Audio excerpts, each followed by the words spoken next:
स्वागत है साथियों, आप सभी का टारगेट ऑन में। और मैं शुभम सिंह आप सभी का बहुत बहुत स्वागत करता हूं। एक बार सभी बच्चे जुड़ जाइए जल्दी से। और आज हम लोग जो यूपीएसआई की वैकेंसी आ रही है उससे रिलेटेड जो प्रीवियस ईयर हुआ है आपके लिए, उसके हम लोग ये जो डेट लिखा हुआ ना 2 दिसंबर 2021 का जो पहला शिफ्ट का पेपर था, उसमें मैथ्स के जितने भी क्वेश्चन आए थे, मैं सारे क्वेश्चन आज आपको इस क्लास में सॉल्व कराने वाला हूं। पूरा पेपर में आपको सॉल्व कराने वाला हूं।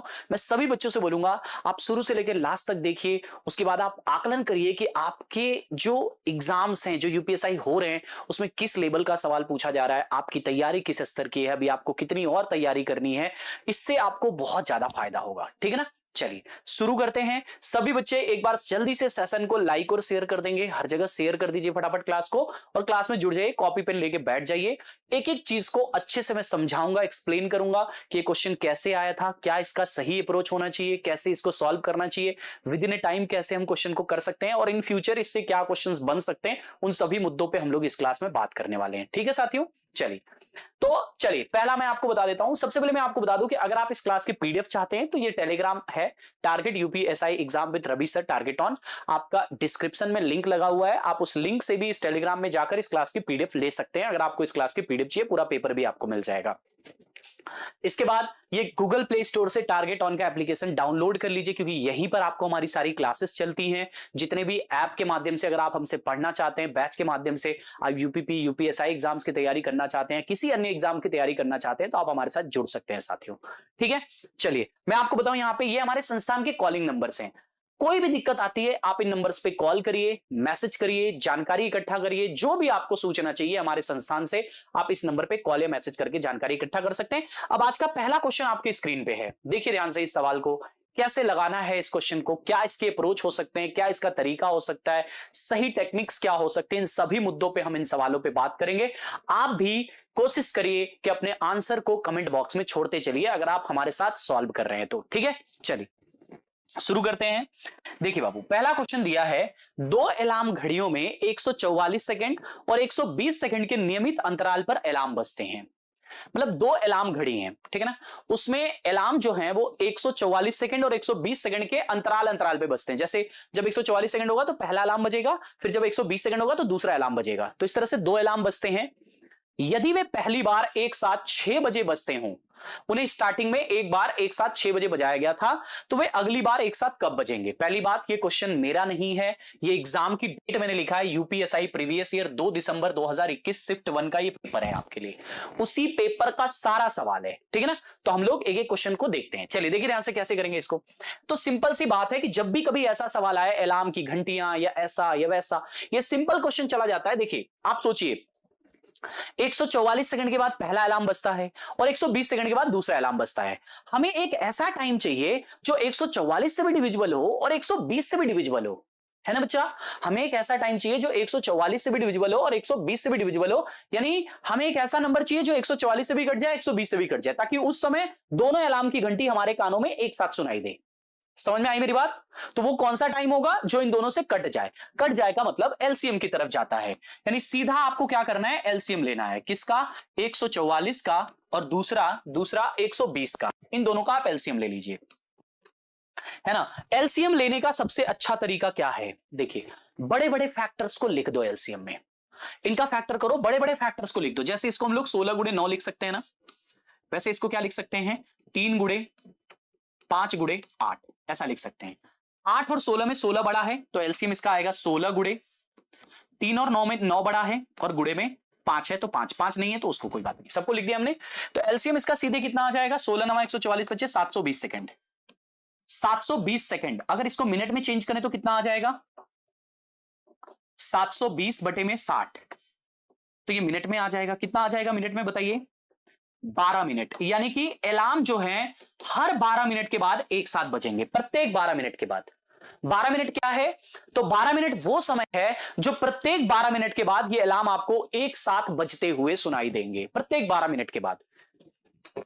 अब ध्यान से सुनिएगा, 6 बजे अगर उन्हें स्टार्टिंग में एक साथ बजाया गया था, कितने बजे, 6 बजे, 6 बजे एक साथ बजाया गया था, 12 मिनट बाद बजेंगे, यानी अगली बार कब बजेंगे? 6:12 पे। तो ऑप्शन नंबर सी इसका करेक्ट आंसर होगा। 6:12 पे फिर से दोबारा आपको अलार्म सुनाई देगा। अगली बार कब? 6:24 पे। अगली बार कब? 6:36 पे। अगली बार कब? 6:48 पे। हर 12 मिनट के बाद आपको अलार्म, दोनों अलार्म की घंटियां आपके कानों में एक साथ आएंगी। तो ये पहला क्वेश्चन था, एक्सप्लेनेशन के साथ मैंने आपको समझाया, आई होप कि आपको समझ में आया होगा। दूसरा कह रहा है एक कक्षा में 32 विद्यार्थियों का औसत वजन 53.25 है, ठीक है, और शेष 16 विद्यार्थियों का औसत वजन 49.5 है, ठीक है। कक्षा में सभी विद्यार्थियों का औसत वजन क्या होगा? याद रखिए, मैं बार बार आपको ये चीजें याद दिला रहा हूं। ये पेपर हमारा 2 दिसंबर 2021 का शिफ्ट 1 का पेपर है, जो कि यूपीएसआई के प्रीवियस ईयर में आया है। अब इसको कैसे करेंगे, आ जाइए मैं बताता हूं, ध्यान से देखिए। पहले बताइए कि क्लास के जो 32 स्टूडेंट हैं, इनका टोटल वजन कितना है? टोटल निकालने का तरीका होता है एवरेज गुणे नंबर। एवरेज में टोटल कैसे निकलता है? एवरेज गुणे नंबर, है ना। तो टोटल निकालने का तरीका मैंने क्या बताया? एवरेज गुणे नंबर। एवरेज कितना है? तो 53.25, और कितने बच्चे हैं? तो 32 बच्चे हैं। 32 पंचे 160, 16 बचा। 32 दूनी के 64, 16 80 बचा, 8 बचा। और 32 तिरिका 96, 96 और 8 104, 10 बचा। 32 पंचे 160, 10 170, 1704। समझ में आया? एक बार और देखते हैं गुणा करके। देखिए 32 विद्यार्थी हैं, 53.25 है। 32 पंचे 160, 16 बचा। 32 दूनी के 64 और 16 80, यानी जीरो वहां पे भी लग गया, तो 8 बचा। और 32 तिरिका 96, 8 104, यानी 10 बचा। 32 पंचे 160, 10 170, यहां तक ओके। और बाद में 16 बच्चे और हैं, बाद में 16 बच्चे और हैं। 16 बच्चों का औसत दिया है 49.5, तो यहां पे आपने लिखा 49.5 गुणे 16। 16 पंचे 80, दशमलव खत्म, 8 बचा। 16 नवा 144, 8 152, हासिल लगा। 152 कितना बचा? 15 का हासिल है। 16 चौको 64 और 15 79, ठीक है। तो ये आ गया। इन दोनों को ऐड कर दीजिए, क्योंकि हमें सारे बच्चों चाहिए, तो टोटल 48 बच्चे हो जाएंगे। और इनको ऐड करेंगे तो 6, यहां पे 9 और 17 7 कितना होता है? 23, 2396। अब 2396 आया, 7 7 14, सॉरी 2496, 2496 आया टोटल, है ना। ये टोटल 48 बच्चों का कुल वजन है, जो 32 बच्चे अलग से हैं और जो 16 बच्चे अलग से हैं। अगर उन दोनों को जोड़ दिया जाए तो टोटल 48 बच्चे बनते हैं, और उनका कुल वजन आपके सामने है 2496। तो आपको इनका एवरेज मांग रहा है। एवरेज कैसे निकलता है? तो एवरेज निकलता है टोटल बटे नंबर से। टोटल 2496 है, और डिवाइड कर दीजिए नंबर से, यानी कि 48 से। 48 से डिवाइड कर दीजिए, कितनी बार में जाएगा? 48 पंचे 240, 9 बचा। 48 दूनी के 96, 52 केजी, यानी जो एवरेज आ रहा है वो 52 केजी आ रहा है। सभी बच्चों का जो एवरेज आएगा वो 52 आएगा।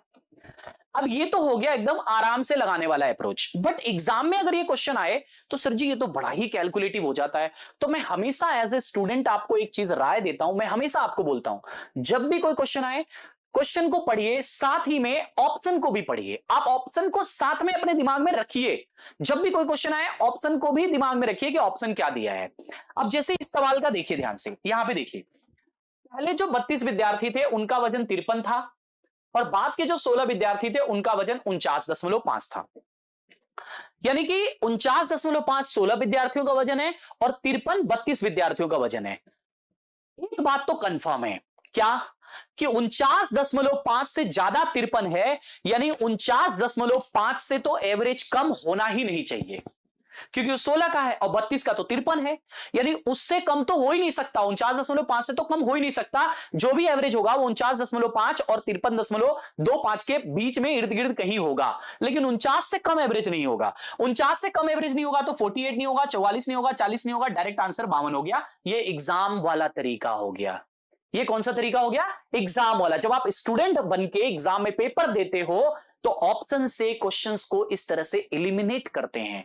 कई बार इस तरह के ऑप्शन से आप क्वेश्चन को जल्दी कर देते हो। मैं ये नहीं कहता कि आप हर क्वेश्चन को ऑप्शन से एलिमिनेट कर सकते हो, आप हर क्वेश्चन में ऑप्शन मेथड लगा सकते हो, बट अगर आप लगाने का प्रयास करोगे ना, क्वेश्चंस को ऑप्शन को भी अगर साथ में पढ़ोगे तो कुछ कुछ क्वेश्चंस आपको जल्दी जल्दी सॉल्व हो जाएंगे, जैसे ये सवाल था। चलिए मार दिया हमने इसको।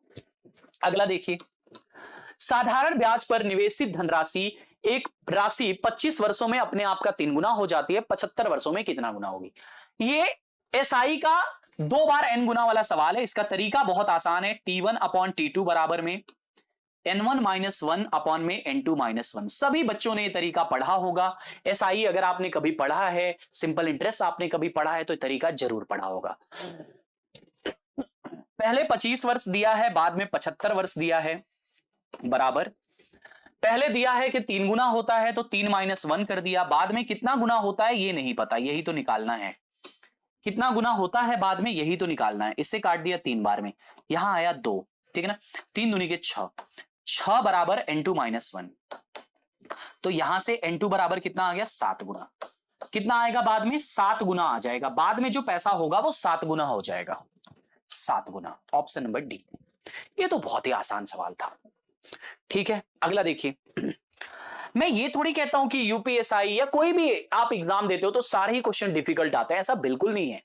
क्वेश्चन इजी भी आते हैं, क्वेश्चन डिफिकल्ट भी आते हैं। आप इस पेपर से भी एनालिसिस कर सकते हो ना। ये जो पेपर है यूपीएसआई का 2 दिसंबर 2021 का शिफ्ट 1 का पेपर है, तो आप इससे भी एनालिसिस लगा सकते हो अपना, ठीक है। देखिए क्या लिखा है, 0.35858 है ना, 5858 ऐसे ही रिपीट कर रहा है और कह रहा है कि इसका भिन्न वाला मान ज्ञात कीजिए। मतलब अगर आप इसको फ्रैक्शन में चेंज करेंगे तो क्या आएगा, ये चीज आपसे पूछ रहा है। कैसे करेंगे इसको, देखो भैया एकदम सिंपल बात है कि 0.358 नंबर रिपीट कर रहा है, उसके ऊपर बार हमने लगा दिया। अब जिन संख्याओं पे बार लगा होता है उसको फ्रैक्शन में कैसे कन्वर्ट करते हैं, बहुत ही सिंपल लॉजिक है। दशमलव के बाद की पूरी संख्या को पहले अंश में लिख दीजिए 358, इसमें से उसको घटाइए जिस पर बार नहीं लगा है, इसमें से उसको घटाइए जिस पर बार नहीं लगा है, उस नंबर को घटाइए। किस पर बार नहीं लगा है, 3 पे, तो इसमें से 3 घटा दिया आपने। कितनी संख्या पे बार लगा है, तो आपने कहा 2 संख्या पे बार लगा है, तो 2 बार 9 9 लिख दीजिए। कितनी संख्या पे बार नहीं लगा है, तो 1 संख्या पे बार नहीं लगा, तो 1 बार 0 लिख दीजिए, है ना। आपने क्या लिख दिया, 358 माइनस 3 और 990। अब इसको सॉल्व कर दीजिए फटाक से, कितना आ जाएगा, 355 अपॉन में 990। ऑप्शन इससे छोटा हो सकता था, लेकिन ऑप्शन में यही डेटा दिया है, इसीलिए इसी डेटा को आंसर मार के आगे बढ़ जाएंगे। समझ में आ रहा है सभी को, अच्छा है ना क्वेश्चन। चलिए नेक्स्ट देखिए, अगला सवाल देखिए, 3600 के 50% के 40% के 30% के 20% का मान ज्ञात कीजिए। देखिए 3600 के 50%, तो 50/100 लिख दीजिए, ठीक है। के 40%, तो 40/100 लिख दीजिए। के 30%, तो 30/100 लिख दीजिए। के 20%, तो 20/100 लिख दीजिए। ऐसा लिख दिया आपने। अब देखिए, ये आता है 1/2, सबको पता है। ये आता है 2/5, सबको पता है। ये आता है 3/10, सबको पता है। और ये आता है 1/5, ये सबको पता है। अब जो कट रहा है उसको काट दीजिए। देखिए 5 दूनी के, देखो 5 दूनी के 10, तो 10 से 2 0 कैंसिल हो गए। यहां आया है 5, बाकी गुणा कर दीजिए। 36 दूनी के 72, 72 तरीका 216, 216 बटे में 5, 43.2, 43.2 ये इसका आंसर बन जाएगा, 43.2। ऑप्शन नंबर कौन सा जा रहा है, डी वाला ऑप्शन। डी वाला ऑप्शन इसका करेक्ट आंसर बनेगा। बताइए किसी बच्चे को कोई भी डाउट है, D option will be the right answer for this one. Next one देखिए क्या दिया है, 2 वर्षों के लिए 23,000 रुपए की धनराशि, 2 वर्षों के लिए 23,000 रुपए की धनराशि पर चक्रवृद्धि ब्याज तथा साधारण ब्याज के बीच का अंतर 230 रुपया है। वार्षिक ब्याज की दर ज्ञात कीजिए। जब भी हम बात करते हैं 2 साल के लिए, कितने साल के लिए बात करते हैं, फॉर 2 ईयर्स। अगर हम 2 ईयर्स के लिए बात करते हैं, फॉर 2 ईयर्स की अगर मैं बात देखूं, अगर आपके सामने मैं करूं 2 साल की बात, तो 2 साल की बात क्या होती है, देखिए 2 साल के लिए CI/SI का डिफरेंस का एक लॉजिक होता है। क्या होता है, CI और SI का डिफरेंस जो होता है वो होता है प्रिंसिपल का R²/100%। 2 साल के लिए फॉर्मूला होता है, CI और माइनस SI का फॉर्मूला होता है प्रिंसिपल इंटू में R²/100%। ये 2 साल के लिए लॉजिक होता है। तो अगर इसी चीज को हम यहां पे लिखें, CI/SI का अंतर दिया है 230 रुपया, प्रिंसिपल दिया है 23,000 रुपया, गुणे में R² बटे में 100%। अगर इस परसेंट को भी हम फ्रैक्शन में चेंज करें तो 1/100 आ जाता है। परसेंट हटाने के लिए आपको पता है नीचे 100 लगाना होता है। आप सभी को पता है कि परसेंट हटाने के लिए नीचे 100 लगाना पड़ता है, तो वही काम हमने किया यहां पे। हमने क्या कर दिया, परसेंट हटाया और नीचे 100 लगा दिया। अब देखिए पहले तो 2 जीरो से 2 जीरो खत्म, 230 से 230 खत्म, तो आर स्क्वायर बराबर ये 100 इधर चला जाएगा 100, आर बराबर कितना आ जाएगा 10% बच्चा। आर की वैल्यू कितनी आ गई 10%, तो 10% इसका करेक्ट आंसर आएगा। आर का ही मान पूछ रहा था, ब्याज की दर क्या है, 10% आ गया। अब बताइए कोई भी डिफिकल्ट सवाल आपको लग रहा है? आप सारे बच्चे बताइए डिफिकल्ट लग रहा है? बहुत ही आसान आसान क्वेश्चंस आते हैं आपके एग्जाम में, कुछ क्वेश्चंस अच्छे भी होते हैं, है ना, कुछ क्वेश्चन अच्छे आएंगे ना आपके एग्जाम में। जो डिफिकल्टीज वाले क्वेश्चन होते हैं, याद रखिएगा जो क्वेश्चन थोड़े से टाइम टेकन है उसमें सेकंड अप्रोच जरूर कुछ ना कुछ होता है, बस आपको सोचने की जरूरत है। देखिए अगला सवाल देखिए क्या कह रहा है, कह रहा है तीन संख्याएं 19, 21, 23 हैं। तीन संख्याएं हैं, पहली संख्या, दूसरी संख्या और तीसरी संख्या। 19 है, 21 है और 23 है। तीन संख्याएं 19, 21, 23 हैं। यदि तीसरी संख्या का 3 गुना, तीसरी संख्या का 3 गुना यानी 23 का 3 गुना, तीसरी संख्या का 3 गुना पहली तथा दूसरी संख्या के योगफल के बीच का अंतर 841 है। चलिए पहली और दूसरी संख्या का योग करिए, योग कितना आएगा 40, और इसका 3 गुना करिए, कितना आएगा 69। इन दोनों के बीच का जो अंतर है, अंतर कितना आ रहा है, तो आपने कहा सर 29। 29 का ही मान दिया है कि 841 के बराबर है। कितना गुना है 29 का, ये स्क्वायर होता है, तो 29 गुना है ये वैल्यू। कितना गुना है 29 गुना है ये वैल्यू।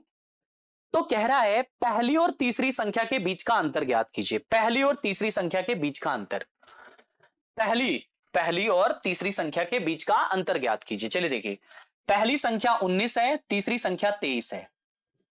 19 और 23 के बीच का अंतर आपसे मांगा जा रहा है, अंतर। तो अंतर कितना आएगा, तो आपने कहा 4 का रेशियो बन रहा है, बट ये 29 गुना का हिसाब किताब चल रहा है, 29 चौको 116, तो इसका आंसर आ जाएगा 116। 116 इसका करेक्ट आंसर बनेगा। 116 इसका करेक्ट आंसर बनेगा। अब देखो एक अप्रोच और हो सकता है इस क्वेश्चन में, कि जो भी ये अंतर दिया हुआ है, जैसे क्वेश्चन आपने देखा है ना, अब आपको पता चल गया कि इसका 3 गुना 69 होता है, इसका योग 40 होता है, यानी 29 बच रहा है। 29 का अंतर आ रहा है, पहली लाइन के बाद आपको कंफर्म हो गया 29 का 29 गुना है।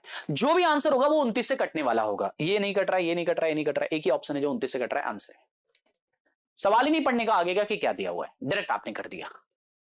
ठीक है, बाकी इस तरीके से भी कर सकते हैं जैसे मैं बताया।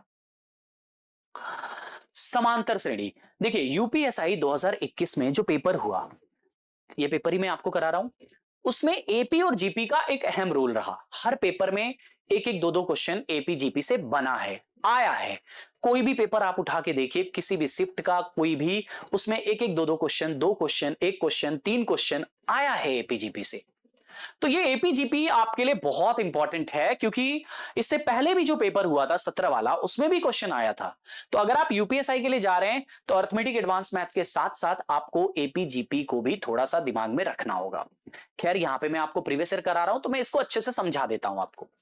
उस समांतर श्रेणी का पहले 151 पदों का योगफल ज्ञात कीजिए, यानी S51 पदों का योगफल चाहिए आपको।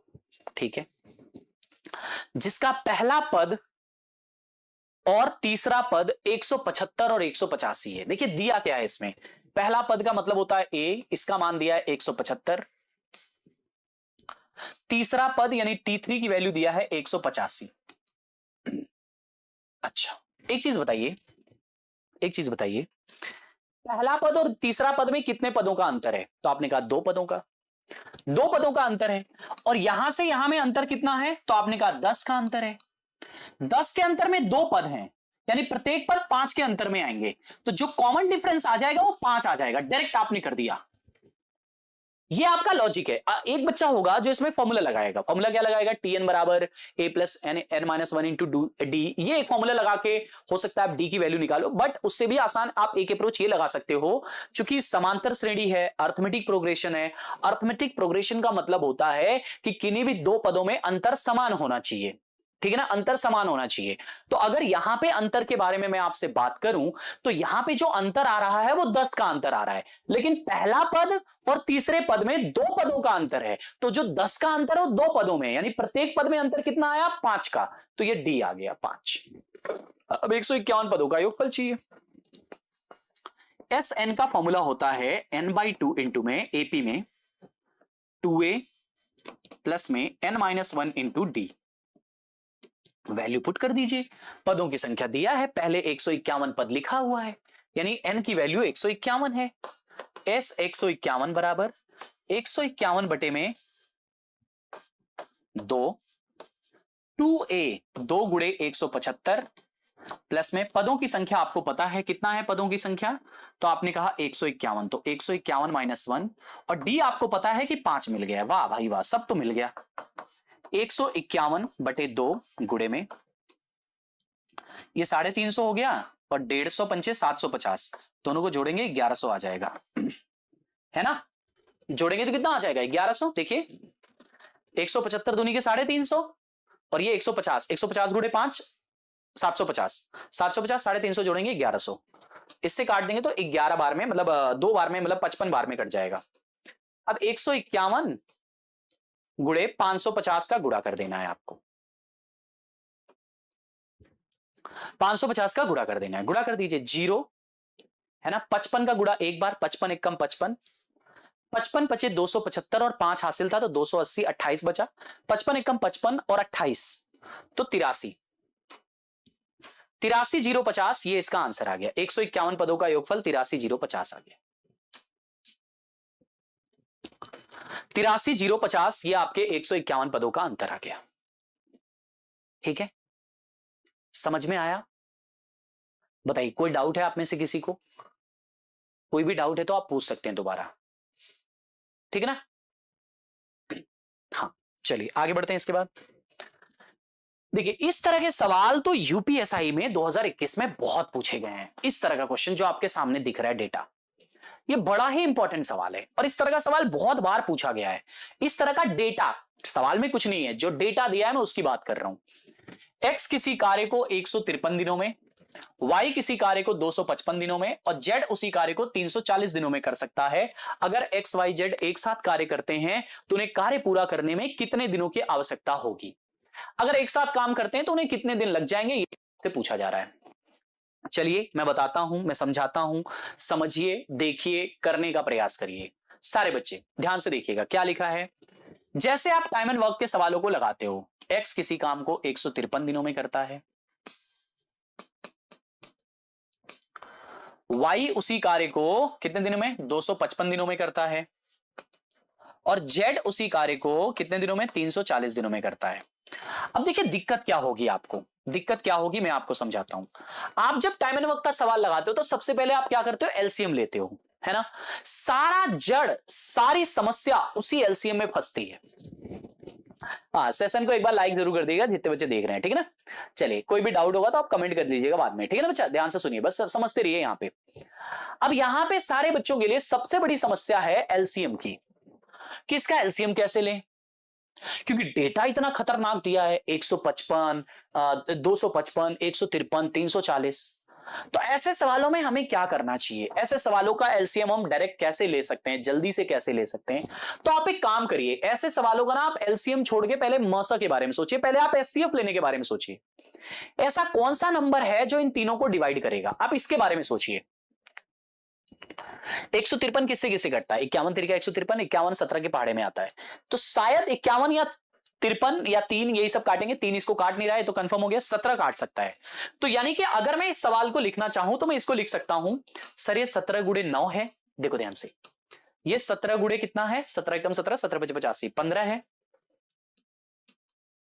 और उसी तरह से 17 गुणे 20 है। बस जैसे ही आपने लिखा ना, अब आपके लिए सवाल एलसीएम बहुत आसान हो जाएगा। कैसे? 17 कॉमन है तो 17 यहां लिख दीजिए, और 9 15 20 का लसा निकाल लीजिए। अब 9 15 20 तो छोटा नंबर है, आराम से निकाल सकते हैं 9 15 20 का लसा, है ना। 15 20 और 9 का लसा 20 में 15 20 9 180, 180 आ जाएगा सीधे। तो ये इसका लसा आ गया, ये इसका एलसीएम आ गया। आपने इस तरीके से एलसीएम निकाल दिया, ये सही अप्रोच है इस क्वेश्चन को लगाने का, ठीक है। अब आप जैसे इफिशिएंसी निकालते हैं वैसे निकालिए। देखिए 17 तो कॉमन है, 9 से भाग करेंगे 180 में तो 20 बार जाएगा, 15 से भाग करेंगे तो 12 बार जाएगा, है ना। और 17 तो कॉमन है, 20 से भाग करेंगे तो 9 बार जाएगा। ये इनकी क्षमता भी आ गई। अब हमसे पूछ क्या रहा है, अब हमसे पूछ रहा है कि अगर एक्स वाई जेड एक साथ करे तो कितने दिन में कार्य पूरा होगा। तो आपको एक्स वाई जेड को एक साथ करवाना है। तो टोटल काम कितना है, 17 गुणे 18, 17 17 स्क्वायर 289 होता है। एक बार और 17 जोड़ना है, 306, 3060 डिवाइड बाई 20 12 32 9 41। बस यही आपका आंसर आना चाहिए था। ऑप्शन में फ्रैक्शन को और सॉल्व किया है, मिक्स फ्रैक्शन की तरह लिखा है, तो इसको हम और सॉल्व कर लेते हैं। 41 सत्ते 287, हासिल लगा 13 6 19, 190 हो गया, बराबर है। हाँ, 41 चौक को 64, कितना बचा 26, तो 74 सही 26 बटे 41, इतना दिन आ जाएगा। 74 सही 26 बटे 41, 74 बार गया, बाकी 26 और 41 तो सब में ही है। 74 सही 26 बटे 41, ये इसका करेक्ट आंसर आ गया। बहुत ही आराम से आपने किया, कोई दिक्कत नहीं होनी चाहिए किसी भी बच्चे को। बताइए समझ में आया। तो जब भी कभी बड़े डेटा का सवाल आपके टाइम एंड वर्क से अगर आता है तो आप उसको इसी अप्रोच से जाएंगे सॉल्व करने, याद रखिएगा। अगला देखिए, ए ने एक वस्तु खरीदी और इसकी मरम्मत पर 550 रुपए खर्च किए। कोई भी वस्तु, मान लो ये वाली वस्तु खरीदी, इसकी मरम्मत पर 550 रुपए खर्च कर दिया, ठीक है ना, इसको बनवाई पर। फिर कह रहा है उन्होंने उसने इसे 10% के लाभ पर बी को बेच दिया। देखो ए ने खरीदा मान लो 100% में, इसने 10% के प्रॉफिट पे बी को बेचा, तो बी को बताइए वस्तु कितने में मिलेगी। तो आपने कहा सर 110% में मिलेगी, बी को बेचा 110% में, बेच दिया।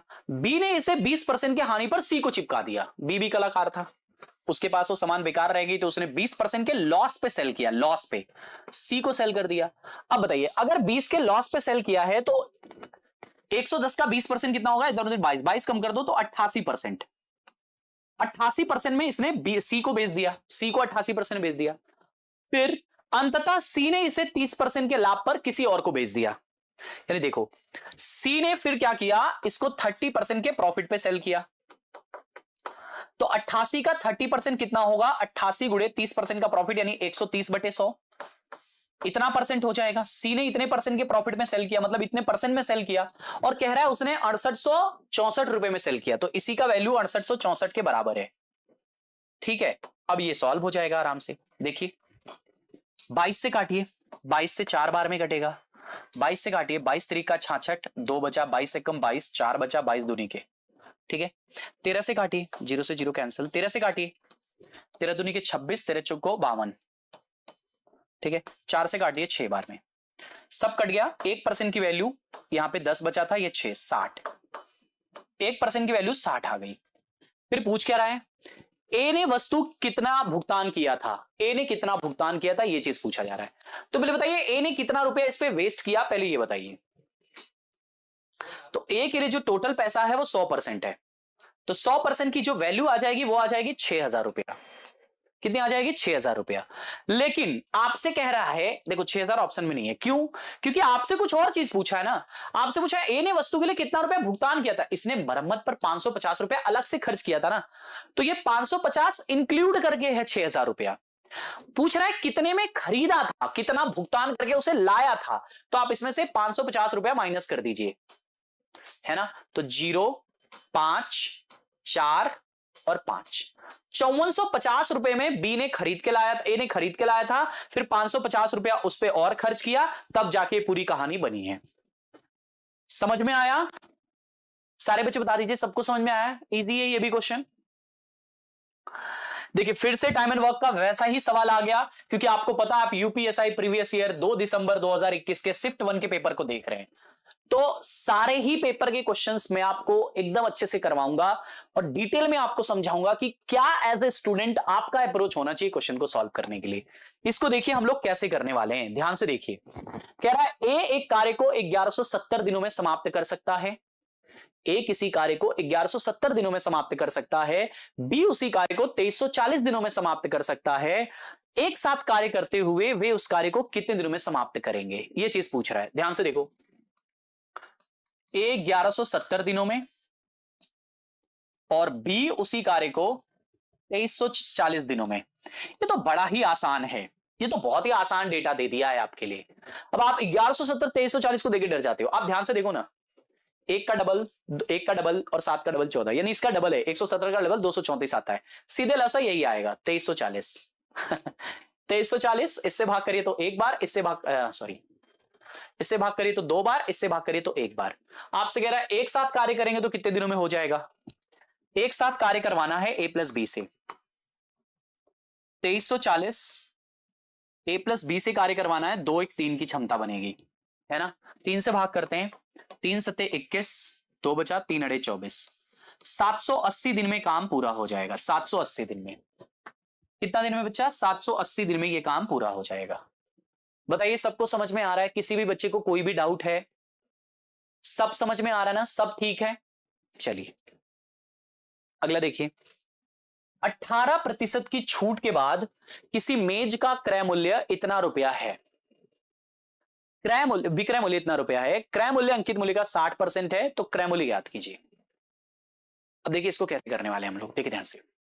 अच्छा बताइए, आपको मैं बोलूं कि सीपी आपने 100% डिसाइड किया, ठीक है, सॉरी एमपी आपने 100% डिसाइड किया कि भैया 100% है आपका एमपी, 100% आपने डिसाइड कर दिया। अब इसको आपने 18% के लॉस पे सेल किया, 18% के डिस्काउंट पे आपने सेल किया, ठीक है। तो आप बताइए इसको सेल कितने में करेंगे आप, तो आपने कहा सर 82% में, और इसी 82% की वैल्यू आपको दिया है कि आपने 18860 में। अब देखो जब डेटा ऐसा आता है ना तो आपके मन में कौतूहल होने लगती है कि बाप रे कैसे कटेगा। एज ए स्टूडेंट आप डरने लगते हो कि अरे बाप रे इसको कैसे काटेंगे। मत काटो, अभी लास्ट में देखेंगे, छोड़ दो ऐसे ही, ठीक है ना। यहां से बताइए 1% की वैल्यू कितनी हो जाएगी। बट क्या होता है ना, जब आप इसको ऐसे देखते हो ना तो आपके मन में बार बार आता है यार मैं इसको काट देता हूं ना, छोटा हो जाएगा, क्या मतलब है इतना बड़ा रखने का। लेकिन मैं कह रहा हूं रुको तो, जितना कम काटने की कोशिश करो, एंड तक सवाल लेके जाओ। जैसे आप मैच देखते हो ना, तो जब कोई चेस कर रहा होता है इनिंग्स को, तो उसमें क्या होता है, हमेशा बात एक ही होती है कि एंड तक लेके जाओ फिर देखेंगे क्या करना है। तो वैसे ही मैथ्स होती है, आप जितना कम कैलकुलेशन के साथ, जितना आराम से, जितने इजी स्टेप्स के साथ एंड तक जाओ, एंड में अगर ऑप्शन नहीं बचेगा तो काटेंगे, फिर देखेंगे क्या करना है ना। कटा नहीं कटा तो अभी भी नहीं कटा, ठीक है। तो इसमें टेंशन नहीं लेना चाहिए आपको, तो एंड तक लेके जाने के बारे में सोचो, ठीक है ना। चलिए तो आप बताइए यहां से एमपी कितना आ जाएगा। तो एमपी की वैल्यू कितनी है, 100%, तो यहां से 100% की वैल्यू निकाल दीजिए। 100 गुणे में 18860 बटे में 82, ये 100 की वैल्यू आ गई, यानी ये एमपी आ गया।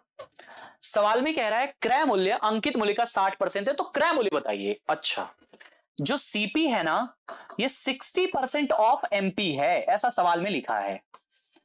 60% ऑफ एमपी है बच्चा, कौन, सीपी 60% ऑफ एमपी है, ठीक है। तो आपने कहा सीपी बराबर, एमपी की वैल्यू ये है 100 गुणे 18860, है ना, डिवाइड बाई 82, ये एमपी हो गया। इसी का 60%, तो 60 बटे 100 बस। अब आप अंतिम स्टेप में पहुंच गए हो, तो अब जो करना है यहां से कर दीजिए। 100 से 100 कैंसिल हो गया, है ना। और क्या कट रहा है, पहले देखो 2 से काटेंगे, 2 से काटेंगे 41 टाइम्स में कटेगा, 2 से काटेंगे तो 30 बार में कटेगा, ठीक है। अब 41 से ये काटो, 41 का पहाड़ा पढ़ो, 41 चौक को 164, 41 चौक को 164, कितना बचा, 28 बचा ना 24 बचा। तो 41 छक्का 246, 46 का गुणा 3 बार करना है, 4 3 12 छत्री 18, तो 138, और 2 जीरो और लग जाएगा, ये जीरो भी है, ठीक है ना। 13800 ये आपका आंसर आ गया, सीपी की वैल्यू, है ना। 13800 ये आपके सीपी की वैल्यू आ गई। ठीक है, सीपी की वैल्यू कितनी आ गई 13800, ये आपके सीपी की वैल्यू आ गई। 100% एमपी था, 12 के डिस्काउंट में 82 में बेचा गया, 82 की वैल्यू ये, यहां भी काट सकते थे, बट मैं आपको आदत नहीं डालना चाहता हूं कि आप क्वेश्चन को स्टार्टिंग में काटो, क्योंकि कई बार यहां पे जाते जाते ऐसी कैलकुलेशन हो जाती है कि वो एकदम, जब कोई आसान नंबर हो 20 हो 12 हो ऐसे काटने वाला तो ठीक है, जब थोड़ा ऐसा लगे ना तो उसको होल्ड करो, अपने अंदर ये आदत बनाओ आप कि कैलकुलेशन में हम उसको होल्ड करेंगे और एट द एंड लेके जाएंगे, एट द एंड लेके जाएंगे, जब हमारे पास एकदम लास्ट में चले जाएंगे और ऑप्शन नहीं बचेगा तब तो काटना ही है, जैसे यहां काटना है वैसे वहां काटना है, बस पेशेंस रखने की जरूरत है। हो सकता है कि एंड में जाते जाते कोई 82 के साथ कुछ ऐसा मिसमैच हो कि 82 खत्म हो जाए, काटना ना पड़े, ये भी हो सकता है, तो इसीलिए पेशेंस रखना चाहिए, यही काट पीट के काम गड़बड़ा देते हैं लोग। ठीक है, अगला देखिए, कह रहा है कि 63789474 में से किस न्यूनतम संख्या को घटाया जाए जिससे बची हुई संख्या 9 से विभाज्य हो। 9 की डिविजिबिलिटी क्या होती है, अंकों का योग, अगर अंकों का योग 9 से कट रहा है तो संख्या 9 से कट रही है। 63789474, हमें करना क्या है बच्चा, इसमें 9 से डिवाइड करना है, तो आप एक काम करिए, इसके अंकों को जोड़िए, जो रिमाइंडर होता है वो एक्स्ट्रा होता है, अगर रिमाइंडर को आपने हटा दिया तो जो संख्या बचेगी वो 9 से कट जाएगी, और रिमाइंडर भी कैसे आता है, अंकों को जोड़ने से ही आता है, तो इसके अंकों को जोड़ दीजिए आप। 6 3 9, कोई मतलब नहीं, खत्म हो गया, 9 का कोई मतलब, जहां 9 आया उसको कैंसिल, 9 खत्म कर दो, यहां भी 9 है इसको भी खत्म कर दो। 7 8 15, 15 4 19, 19 7 26, 26 4 30, 26 4 29 है, 26 4 30, फिर से देखो एक बार, 6 3 9 खत्म, 7 8 15, 15 4 19, 19 7 26, 26 4 30, 30 आ रहा है, 30 के अंकों का योग 3 आया, यानी इसका जो रिमाइंडर है ना वो 3 आया है, ये रिमाइंडर है कहीं ना कहीं, ये जो आप अंकों को जोड़ रहे हो ना ये इसका रिमाइंडर है, अगर रिमाइंडर को हटा दे तो संख्या 9 से कट जाएगी, यानी इसमें से 3 घटा दीजिए आप, सिंपल है, इसका आंसर 3 आएगा। 3 घटा के देख लीजिए, अगर आपको बिलीव ना हो तो इसमें से 3 घटा दीजिए, देखिए 63789474, अब 4 में से 3 घटा दिया तो 1 आएगा, अब इसमें 9 से भाग करके देख लीजिए, देखिए 9 से भाग कर दिया, 9 7 63, 9 8 72, 6 बचा, 9 7 63, 6 बचा, 9 7 63, 1 बचा, 9 1 9, 8 बचा, और 9 81 कट रहा है। अगर यकीन ना हो तो ऐसे कर लो, बाकी यही तरीका है इसको करने का, तो ये तो बहुत ही आसान हो गया सवाल, है ना, ये तो इजी हो गया आपके लिए बहुत ज्यादा। अगला देखिए क्या कह रहा है आपसे, आपसे कह रहा है जब एक धनात्मक संख्या n को 13 से विभाजित किया जाता है तो शेषफल 11 बचता है। जब एक धनात्मक संख्या n को 13 से विभाजित किया जाता है तो शेषफल कितना बचता है, 11 बचता है। कह रहा है 26n को उसी उसी भाजक द्वारा विभाजित करें तो शेषफल क्या होगा। कितना आसान क्वेश्चन है, आप देखिए, है ना बच्चा। आपको पता है कि जो मैं क्वेश्चन करा रहा हूं ये यूपीएसआई प्रीवियस ईयर 2 दिसंबर 2021 के शिफ्ट 1 का पेपर है ना। तो आपको पता है कि ये पूरा पेपर में आया हुआ सवाल है, जितने मैथ्स के क्वेश्चन आए वो सारे मैं आपके लिए लेके आया हूं, ठीक है ना बच्चा। जितने मैथ्स के आए हैं आप पेपर उठा के देखना, जो भी मैथ्स के सवाल है सारे मैं आज आपको कराने वाला हूं, ठीक है ना। कह रहा है कि n को 13 से भाग करिए तो रिमाइंडर आपका 11 आता है। ऐसे कंडीशन में आप याद रखिएगा कि n का मान ही 11 है, जो रिमाइंडर होता है वही n का मान है। तो मान लीजिए n का मान ही 11 है, ऐसा कभी भी क्वेश्चन आए जो रिमाइंडर है वही आपका n की वैल्यू है। कह रहा है 26n को उसी भाजक यानी 13 से विभाजित करिए, तो 26 गुणे 11 को 13 से भाग करना है, 13 से तो 26 कट जाएगा तो रिमाइंडर कितना आएगा, 0। आपको लगेगा 13 दूनी 26, 13 दूनी 22, 22 आएगा, ऐसा नहीं है। 26 13 को काट देगा ना तो 22 बार भाग जाएगी, रिमाइंडर तो 0 आएगा ना। रिमाइंडर मांग रहा है आपसे, शेषफल मांग रहा है, तो शेषफल कितना हो जाएगा, 0। 0 इसका करेक्ट आंसर हो जाएगा। 0 will be the right answer for this one. देखिए कोन का क्वेश्चन है आपके सामने, कह रहा है find the curve surface area of cone whose radius is 13 centimeter and slant height is 21 centimeter. Use pi equals to 22/7 and find the curve surface area.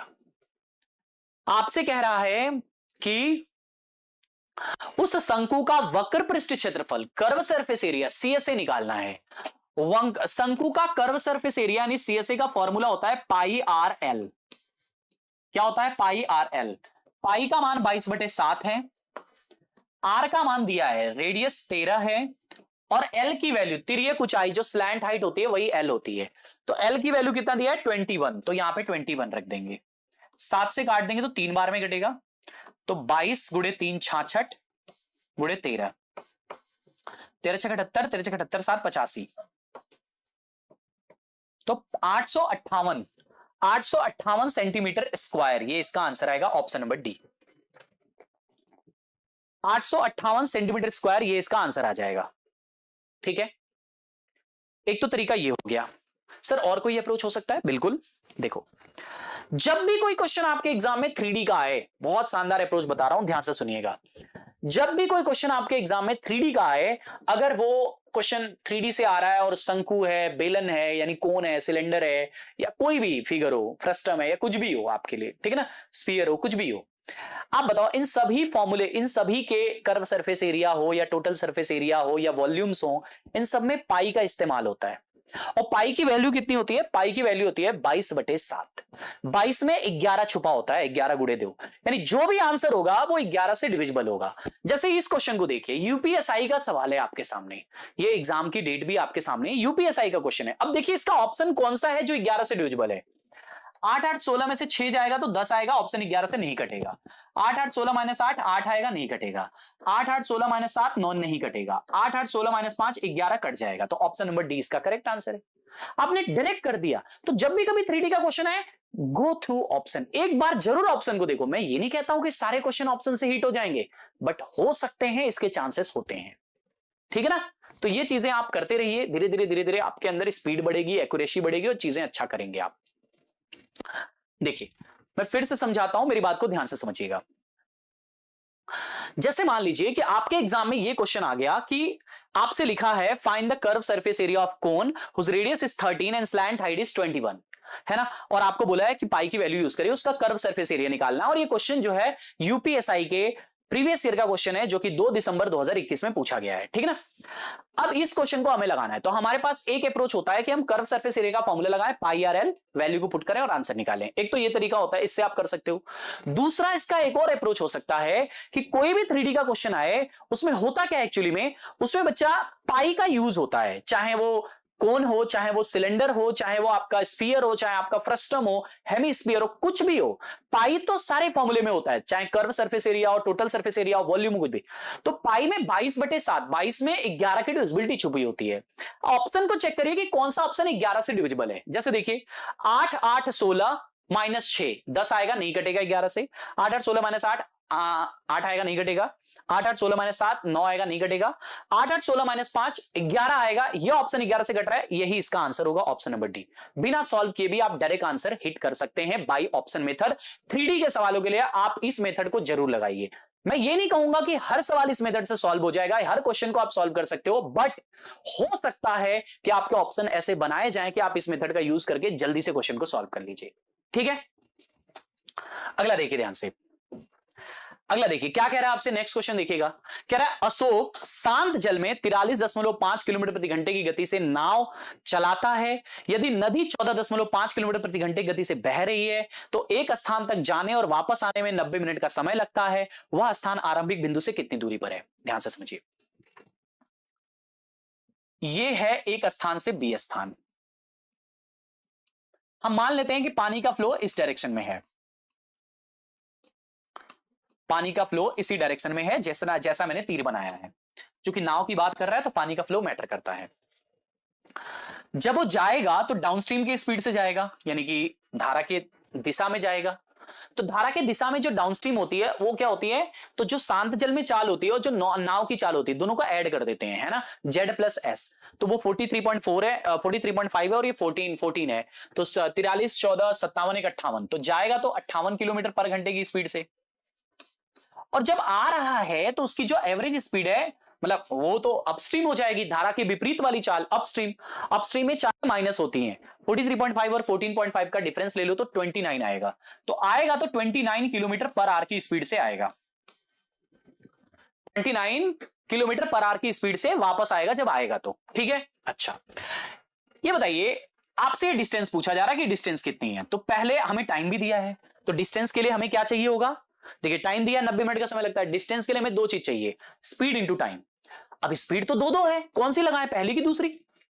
तो जाना आना डबल डबल है, तो आपको पहले एवरेज स्पीड निकालनी पड़ेगी। कौन सी स्पीड निकालनी पड़ेगी? Average speed. तो पहले आप एवरेज स्पीड निकालिए, एवरेज स्पीड। जब डिस्टेंस समान होती है तो एवरेज स्पीड निकालने का तरीका 2s1s2 अपॉन में s1 प्लस s2 होता है, या फिर टाइम एंड वर्क वाले मेथड से भी कर सकते हो, उससे भी आ जाएगा। 2 गुणे 58 पहली चाल, 29 दूसरी चाल, और 29 प्लस 58 ये उनकी चालों का योग है ना। तो 2 गुणे 58 गुणे 29 बटे में ये 87 आ जाएगा। 29 से काट देंगे 3 बार में, 58 दूनी के 116 बटे में 3 किलोमीटर पर घंटा, ये इनकी एवरेज स्पीड आ गई। इसी स्पीड से वो 90 मिनट तक ट्रैवलिंग करता है, आने और जाने में टोटल 90 मिनट लगता है। तो जाने आने की कुल दूरी देखिए, जाने प्लस आने, जाने प्लस आने की कुल दूरी कितनी हो जाएगी ये बताइए आप। तो आपने कहा जाने प्लस आने की कुल दूरी अगर आपको चाहिए तो 116 बटे 3 किलोमीटर पर घंटा आपकी स्पीड है, और 90 मिनट का समय लगता है, तो 90 बटे 60 घंटे में कर दिया। 0 0 खत्म, 3 से काट देंगे 3 बार में, 3 से काट देंगे 2 बार में, 2 से काट देंगे 58 बार में। तो 58 किलोमीटर जाने आने की कुल दूरी है। ये जो 58 किलोमीटर है ना, ये जाने प्लस आने दोनों की दूरी है। बट यहां पे देखो क्वेश्चन में क्या कह रहा है, वह स्थान आरंभिक बिंदु से कितना दूरी, मतलब एक ही तरफ की दूरी पूछ रहा है, तो इसका मतलब 58 का आधा 29 किलोमीटर हो जाएगा, 1 किलोमीटर की दूरी, तो 29 किलोमीटर इसका राइट आंसर है। अब इसको अगर बाई ऑप्शन करना होगा तो कैसे करेंगे भाई, एक बात बताओ, ये जाने का 58 आया, आने का 29 आया, तो जो भी आंसर होगा 58 29 के मल्टीपल्स में ही होगा। ऑप्शन में एक ही ऑप्शन है जो 58 29 का मल्टीपल है, वो है 29। तो डायरेक्ट आंसर आप कर सकते हो अगर आपके पास टाइम कम है एग्जाम में तो। अगला देखिए, सिंप्लीफिकेशन का क्वेश्चन है। क्या लिखा है, 4 प्लस 3 स्क्वायर रूट 5 का होल ब्रैकेट स्क्वायर बराबर question mark minus square root 5 का होल ब्रैकेट स्क्वायर, है ना, और प्लस में 191, ये लिखा हुआ है। अब इसको कैसे करें बताइए सारे बच्चे, इसको कैसे करें, तो बहुत ही सिंपल है। क्या कहोगे आप, 4 प्लस 3 का स्क्वायर 9 पचे 45 हो जाएगा, बराबर क्वेश्चन मार्क माइनस में 5 का स्क्वायर 25 यानी 5 आ जाएगा इसका मान, प्लस में 191, ठीक है, ये कितना आ जाएगा 49, बराबर क्वेश्चन मार्क, और ये प्लस में 187 आ जाएगा, 186 आ जाएगा, क्वेश्चन मार्क बराबर 16 में से 9 जाएगा तो 7, 18 17 में से जाएगा तो 13, माइनस में आंसर आएगा, माइनस में 137। ये तो आसान है क्वेश्चन, माइनस में 137 will be the correct answer for this one, minus में 137, ऑप्शन नंबर सी। अगला देखिए, 3 भागीदार हैं ए बी और सी, कुल 2,40,000 रुपए का निवेश करते हैं। 3 भागीदार हैं, 2,40,000 रुपए का निवेश करते हैं। वर्ष के अंत में उनके लाभ को ए को 15,000, बी को 20,000 और सी को 25,000 रुपए प्राप्त होते हैं वर्ष के अंत में।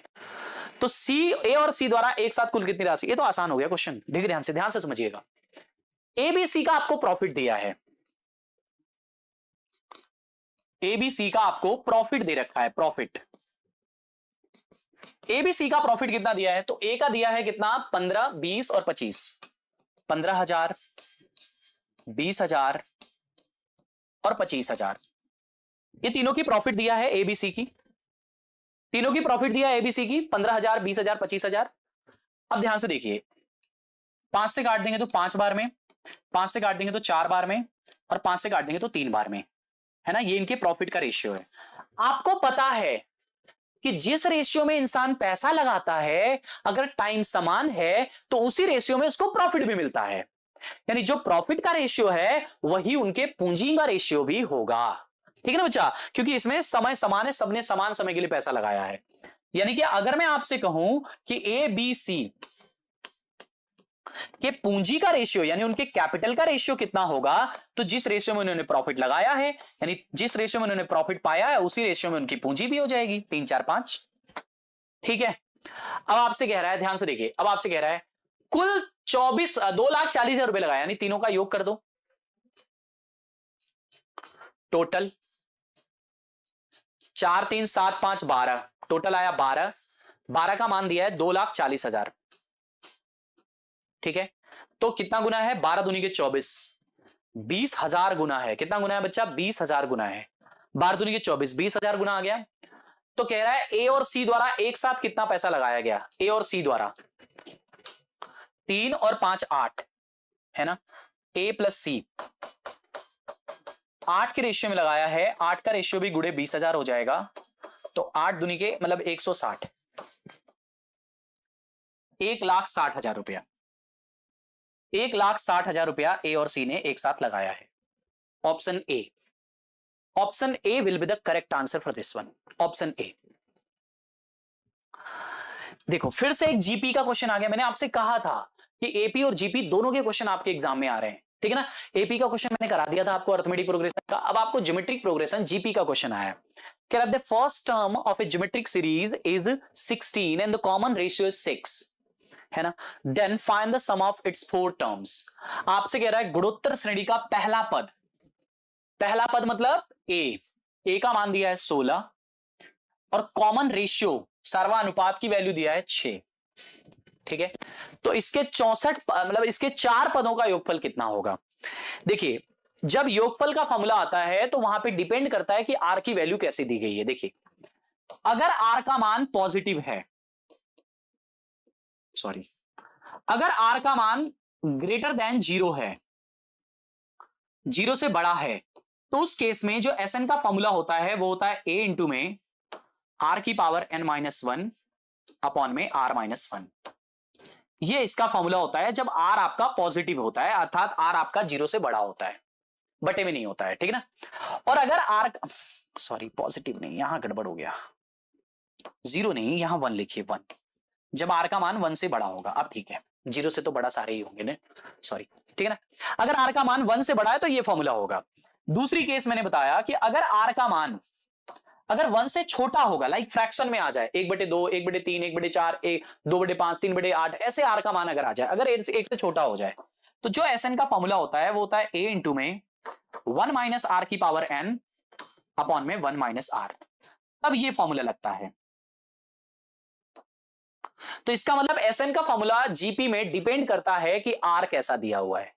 और अगर मान लो जीपी के एस इनफाइनाइट टर्म्स अगर आपको निकालने हो तो ए बटे में 1 माइनस आर का फॉर्मूला लगता है, और इसमें हमेशा आर की वैल्यू 1 से छोटी ही होती है जब इनफाइनाइट टर्म्स आते हैं। तो 3 फॉर्मूले होते हैं जो एस एन से रिलेट, मतलब एस से जीपी में होते हैं। अभी यहां पे कौन से लगने वाला है, आर का मान 6 दिया है यानी पहला लगेगा, 1 से बड़ा है।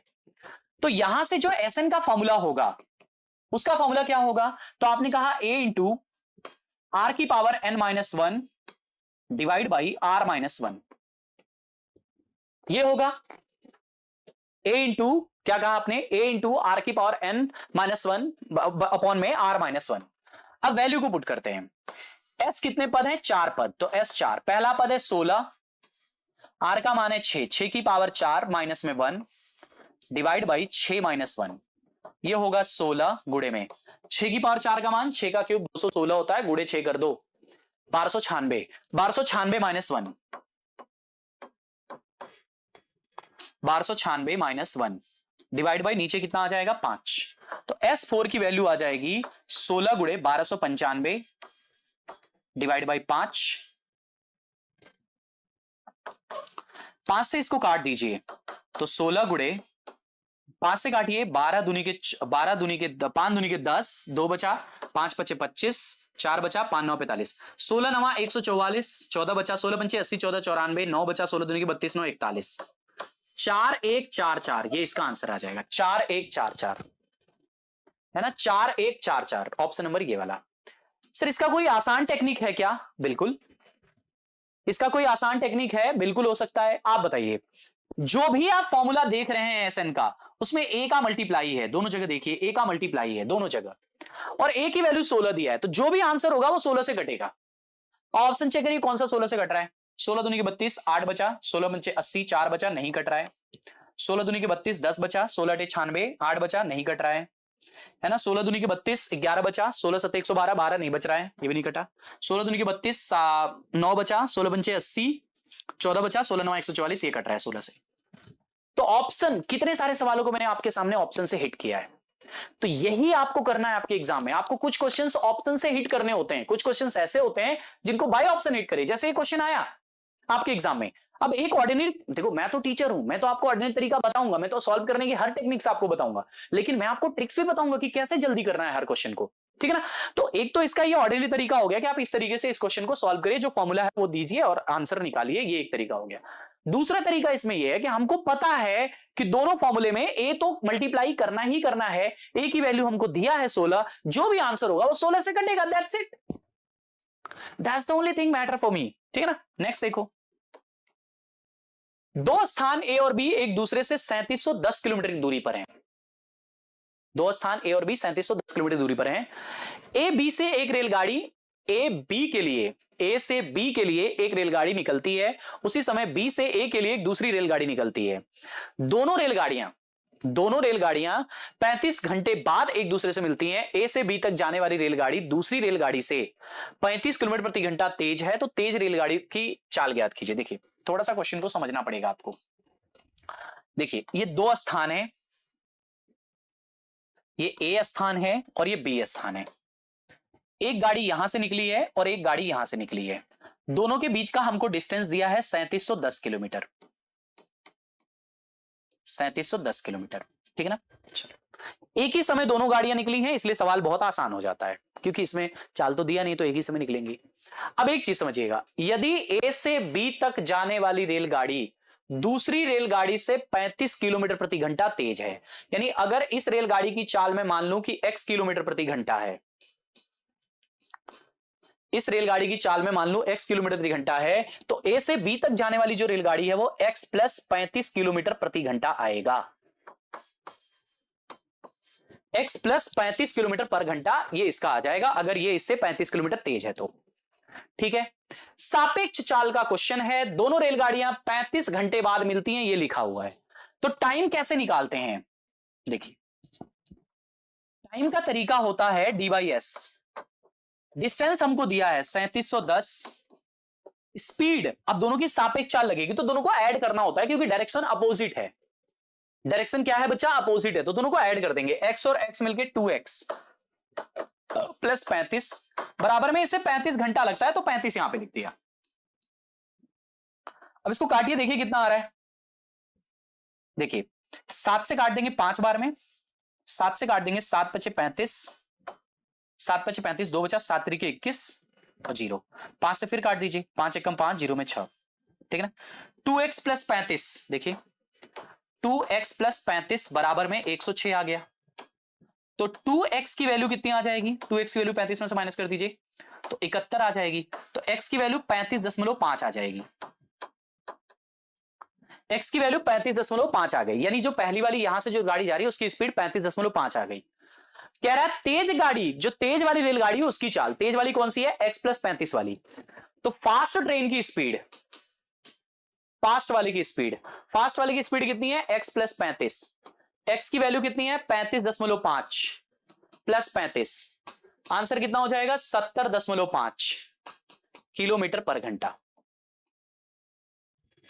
70.5 किलोमीटर पर घंटा, ये इसका राइट आंसर बनेगा। बताइए सबको समझ में आया? बढ़िया क्वेश्चन है, आपने दोनों की स्पीड निकाल दिया। पहले की 35.5 है, दूसरे की 70.5 है, और तेज वाली आपसे पूछा था, तो 70.5 ही करेक्ट आंसर होगा। चलिए आगे बढ़ते हैं। इसके बाद एक किंडल कुछ होगा 25% के लाभ पर इतने में बेचा गया, 742 में बेचा जाता, तो वास्तविक लाभ या हानि कितना है? देखो 25% की प्रॉफिट है, 25% की प्रॉफिट का मतलब होता है 1/4। तो ये आपका सीपी है 4, एसपी 1 का प्रॉफिट है, तो एसपी की वैल्यू 5 हो जाएगी। 5 का मान कितना दिया है? 1325। कितना गुना है देखो, तो आपने कहा 5 5 दूनी के 10, 5 छक्का 30, 5 पचे 265 गुना, तो इसमें भी 265 का गुणा, तो आपका सीपी आ जाएगा यहां से, है ना। 5 को 20, है ना, 6 को 24, 2 26, 4 दूनी के 8, 2 10, 1060 रुपया आपकी सीपी आ गई। 1060 रुपया आपकी क्या आ गई? सीपी आ गई। ये सीपी है आपका, ये क्या है बच्चा? सीपी है आपका। आपसे कह रहा है कि उसे 742 रुपए में दोबारा बेचा जाता है। 742 यानी एक दूसरा एसपी दिया है, SP2 742 डॉलर में है, तो ये रुपीस हटा देता हूं मैं, ठीक है ना।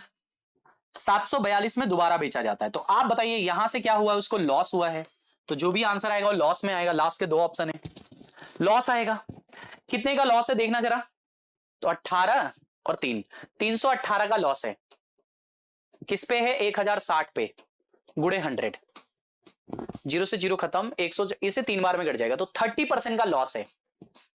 इस क्वेश्चन में कितने का लॉस है बच्चा? 30% का लॉस है। 30% will be the correct answer for this one, है ना। एक बार सभी बच्चे सेशन को जरूर लाइक कर देंगे जितने भी लोग देख रहे हैं। तो 30% का लॉस आ गया इस क्वेश्चन में, 30% का लॉस आ जाएगा। अगला, अब जो हमारे क्वेश्चंस हैं वो चार्ट से रिलेटेड है। आपको पता है 3 से 4 क्वेश्चन आपके एग्जाम में चार्ट से आते हैं, 4 से 5 मान के चलिए। मैं इंग्लिश हटा दिया हूं क्योंकि चार्ट बड़ा था, इसलिए इंग्लिश में नहीं दिखेगा क्वेश्चन आपको। दिशा निर्देश, दिए गए प्रश्न का उत्तर देने के लिए निम्न आरेख को ध्यानपूर्वक अध्ययन कीजिए। पूछ रहा है आईटी विभाग में विद्यार्थियों की संख्या कितनी है। अब आईटी कौन सा है? तो देखिए आईटी वाला जो ये येलो दिख रहा है ना, वही आईटी है, ये येलो वाला। और येलो में डेटा है 16%, अगर आपको नहीं दिख रहा है तो। टोटल नंबर ऑफ स्टूडेंट दिया है 14400। और ऐसा नहीं कि डीआई का क्वेश्चन बहुत डिफिकल्ट आपके एग्जाम में आता है, बहुत ही आसान क्वेश्चन डीआई का अगर आपके एग्जाम में पूछा जाता है। इसी का 16% की वैल्यू बता दीजिए, ठीक है ना। 16 चौको 64, 16 चौको 64, 6 70, 16 कम 16 और 7 23, 2304। कितना आएगा? 2304। तो पहले क्वेश्चन का आंसर आ जाएगा जो डीआई वाला है वो 2304 आएगा। 22 नंबर क्वेश्चन आपके लिए। दूसरा देखिए, कह रहा है आईटी, इसी सवाल से, यही सवाल है सेम टू सेम। आईटी और सीएसई विभाग में विद्यार्थियों की कुल संख्या, आईटी में 16 है और सीएसई में 19 है। 16 और 19 मिलके 35% होता है। तो इसी का 14400 का 35% निकाल दीजिए। 20 से 20 खत्म, 35 शो को 140, 35 शो को 140, 14 154, 35 से कम 35 15 50, 5040, 5040, ये इसका आंसर आ जाएगा ऑप्शन नंबर बी। ये भी आसान है एकदम आपके लिए। बताइए, ये भी बहुत ही इजी है। डीआई के सवाल तो आसान ही आते हैं। अगला एक और सवाल उसी के जैसा है ना। आपसे कह रहा है ई एंड आई विभाग में विद्यार्थियों की संख्या। अब आपको लग रहा है सवाल मैंने बनाया, ऐसा मैंने कुछ नहीं बनाया बच्चा। ये क्वेश्चन इसी एग्जाम में आया है, इसी एग्जाम में यूपीएसआई पीवाईक्यूज 2 दिसंबर 2021, इसी एग्जाम के शिफ्ट 1 का पेपर है। आप जाके देख भी सकते हैं, आपको पेपर ऑनलाइन भी मिल जाएगा, मार्केट में इसकी बुक्स वगैरह भी मिल जाएगी आपको। तो 14400 आई एन ई ये वाला ऑप्शन है, ई एन आई 17%। तो इसी का 17% की वैल्यू निकालनी है। 17 चौको 68, 17 चौको 68 से 74, 17 कम 17 7 23, 23 48 सही आ रहा है। 17 7 24 आता है भैया, 17 7 24, 24 48, 17 7 24 48, 24 48 सही है ना। अगला देखिए क्या दिया। अगला कह रहा है कुछ महीनों में सैनिटाइजर की बिक्री 1000 में दर्शाया गया है। ये जो कुछ महीने हैं, जुलाई, अगस्त, सितंबर, अक्टूबर, नवंबर, कुछ महीनों में सैनिटाइजर की बिक्री दर्शाई गई है। यहां पे सैनिटाइजर की बिक्री दर्शाई गई है। अगस्त महीने में बिके सैनिटाइजर, जुलाई महीने में बिके सैनिटाइजर से लगभग कितना परसेंट है। अच्छा बताइए, किसके साथ का लगा है, किसके साथ का लगा है। तो आपने कहा जुलाई महीने में बिके सैनिटाइजर्स का, जिसके साथ का लगा होता है वो नीचे जाता है, जुलाई यानी पहला वाला। तो 406 नीचे जाएगा और 391 ऊपर आएगा, गुणे में 100, है ना। तो क्या लग रहा है आपको कितना परसेंट जाएगा। देखिए, अगर मैं कुछ देर के लिए इसको 405 मान लूं, मान लीजिए 405 है, मैं कुछ देर के लिए मानता हूं, है ना, कुछ देर के लिए मैंने 405 इसको मान लिया। तो 5 से काट देंगे 81 बार में कटेगा, 5 से काट देंगे तो 20 बार में कटेगा। लॉजिकली मैं इसको बस सॉल्व करने का प्रयास कर रहा हूं। 0 2 1 कम 2, 9 दूनी के 18 और 3 दूनी के 6 1 7 बटे में 81। 81 से ये लगभग क्या बार जा रहा है, 9 बार जा रहा है भैया ऑप्शन तो, है ना। 391 है और ये 406 है। इस हिसाब से तो इसका आंसर यही जाना चाहिए, है ना। अब डेटा को एक बार हम लोग करेक्ट कर लेते हैं कि जो डीआई बनी है वो एक्यूरेट है कि नहीं, क्योंकि यहां पे तो आंसर आपका मिसमैच कर रहा है। जो ऑप्शन दिया गया है, जो ऑप्शन आपके सामने है बेटा, वो तो यहां से नहीं मैच कर रहा है सवाल में, ठीक है। चलिए मैं एक बार चेक कर लेता हूं। देखिए यहां पे थोड़ी सी गड़बड़ी है। देखिए मैं आप लोगों को डेटा यहां पे सही कर देता हूं, थोड़ा सा यहां गड़बड़ है डेटा, इसको समझ जाइएगा आप लोग, यहां पे समझिएगा ध्यान से। ये 406 नहीं है, इसका मान 512 होना चाहिए, बट कोई ना, 406 से हम लगा देते हैं जो डेटा दिया हुआ है ऑप्शन के आधार पे। वैसे वो 512 और ये 406 है, एक स्टार्टिंग का छूट गया है, ठीक है ना, वो 400 वो 512 है और ये 406 है, अगर 512 406 पे लगाओ सही हो जाएगा। फिलहाल के लिए अगर हम 406 पे ही लगाए मान लीजिए, तो ये 391 है और ये 406 है। इसका जो आंसर आएगा आपके लिए, देखिए ध्यान से, 391 और 406 का जो आंसर आएगा वो 90% के पार आने वाला है। ये कंफर्म है आपका कि 90% के पार आएगा जो भी आंसर आएगा। अब देखिए, मैंने कहा आपसे कि, ठीक है ध्यान से समझिएगा, मैंने आपसे कहा बच्चा कि अब यहां से जब हम इसको सॉल्व करेंगे, गुड़े में 100 हमने कर दिया, इस तरीके से गुड़े में 100 कर दिया।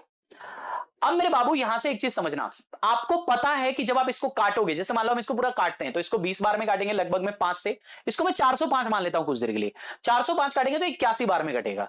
तो आप इसका 20 का गुणा कर लो, 0 2 1 कम 2 दोनों 18 3 दूनी के 6 1 7 बटे में 81।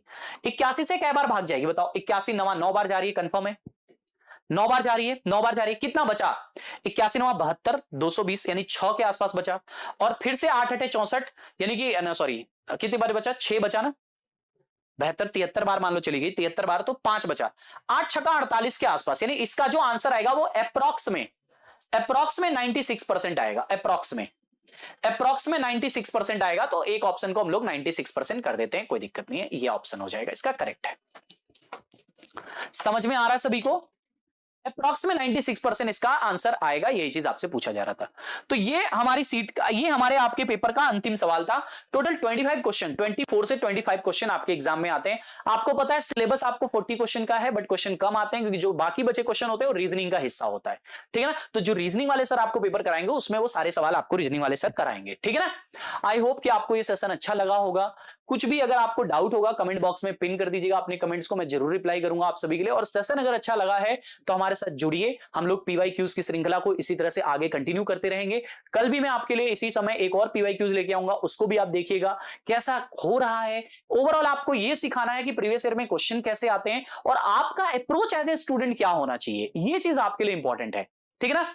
इसी तरह से मिलते रहेंगे। वीडियो अगर अच्छी लगी तो लाइक शेयर जरूर करिएगा, कमेंट करके भी अपनी प्रतिक्रिया जरूर जाहिर करिएगा कि आपको क्लासेस कैसी लगती हैं। चैनल पे नए हैं तो चैनल को सब्सक्राइब कर लीजिए। और जय हिंद, लव यू ऑल। पढ़ते रहिए, आगे बढ़ते रहिए, मुस्कुराते रहिए। जय हिंद।